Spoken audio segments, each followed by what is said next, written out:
This week, the very renowned host of Reliable Sources was tragically canned. God only knows why. I'm sure it had nothing to do with him just being god-awful at his job. But before we get into that, we have to get just a little bit of a flashback in history to when Todd, is it Todd or Ted? What's his name? Ted Koppel? Yeah. Had this conversation with Brian. That means what? That If ratings are up, that means what? The ratings are up. It means you can't do without Donald Trump. You would be lost without Donald Trump. Well, that is what he says. Ted, you know that's not true. CNN's ratings would be in the toilet without Donald Trump. You know that's not true. You're playing for laughs. You've lived through enough presidencies to know Hold on a there will be second, more Brian. presidents. What were the ratings before Trump and what are the ratings now? I would say we might be up 20, we might be up 30%, we might be up 40%. If we go back down 40%, that's okay too. Well, it may not be okay. Of course it is. No, but hold on. A crowd full of people laughing in this guy's face. Awesome. I never heard of this show, the Kolb's Report. I don't know. I've only heard of it because of this interaction here. They had on a couple different journalists. They were talking about the topic of discussion was the media's reliance on Trump, basically. So that was what they were there to discuss. And Brian Stelter had the balls to show up and think that this isn't what would happen.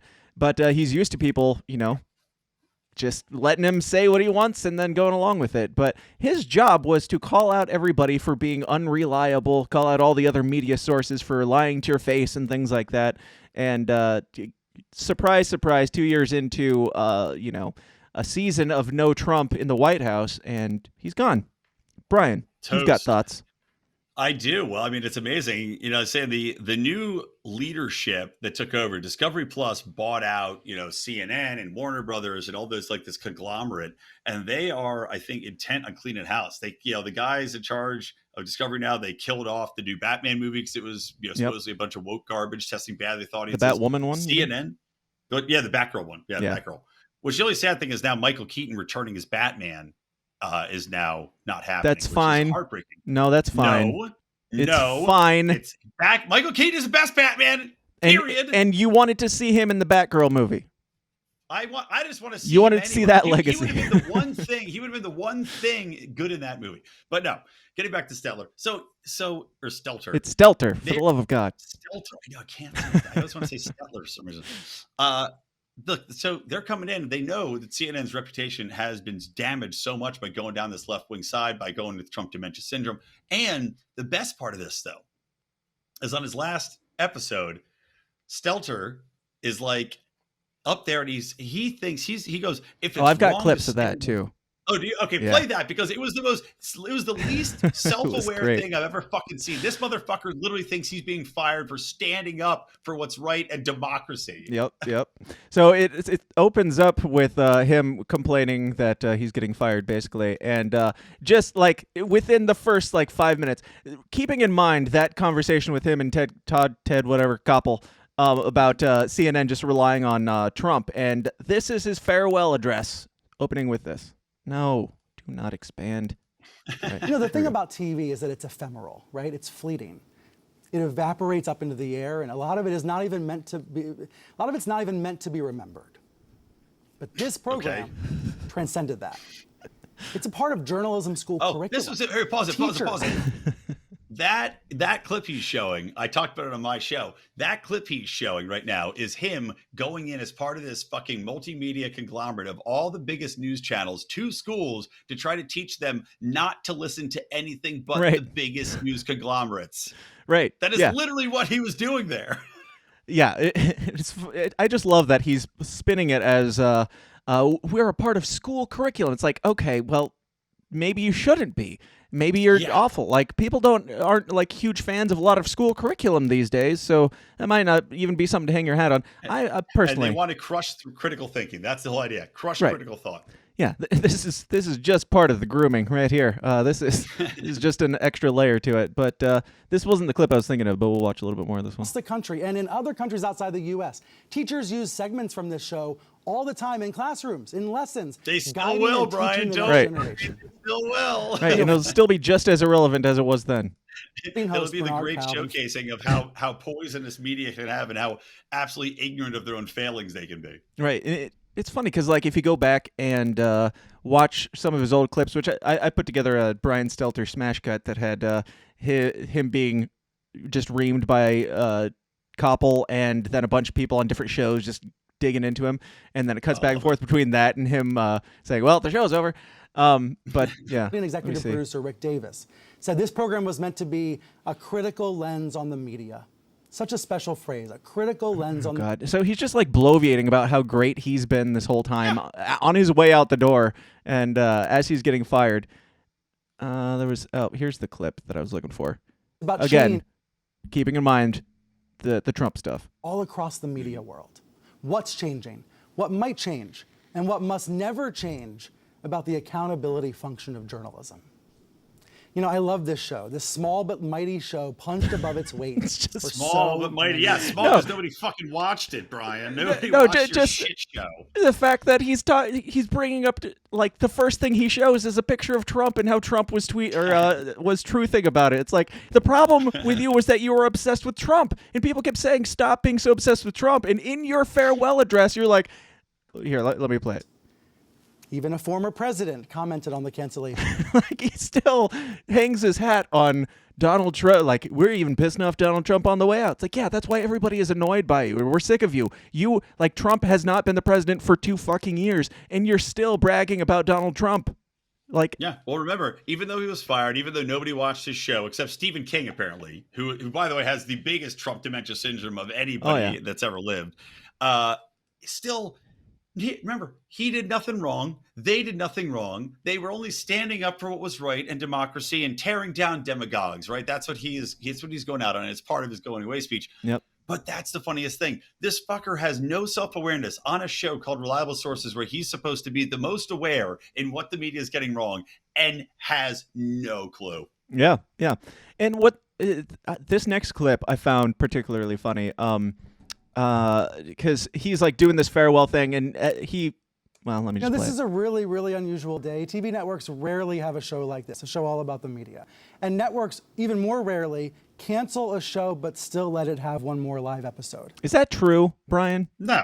Back It when they doesn't had sound live true to episode me. shows, no, that's complete horseshit. There's just there's rarely shows that have live episodes. Many times you have a final episode and you let somebody give a sign off. Right. Many times. He's full of shit. Well, he's never heard of that happening in history. I don't know if I've ever seen this happen before, okay?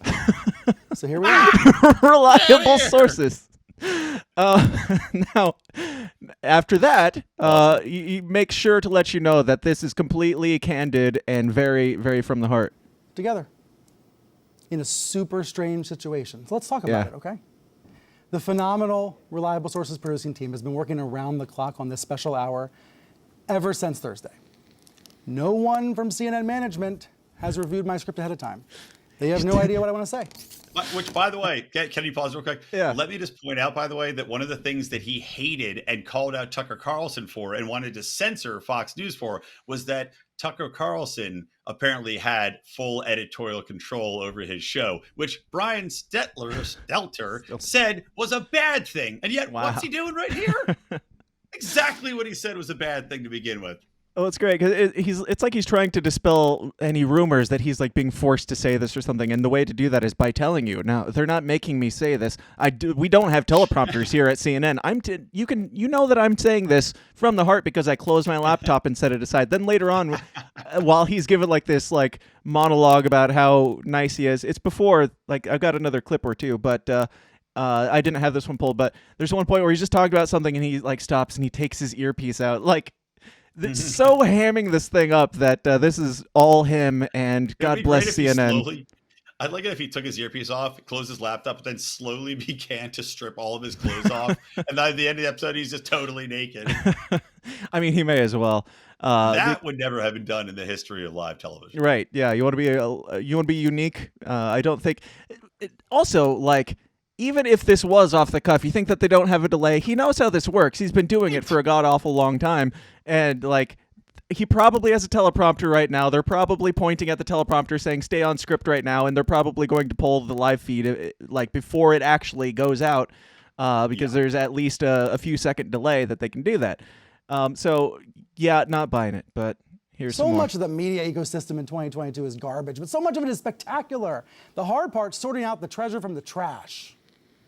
These are thorny, complicated things. I know never had all the answers. I didn't even always have all the questions, but it was the gift of a lifetime to get to confront these issues on international television. I didn't have all the answers. I didn't even have all the questions. Sometimes I just made up the questions. Sometimes I made up the answers. Like, you didn't have all the questions? How are you being a journalist if you don't even know the questions that you're asking? Like, that sounds to me like you're just making shit up.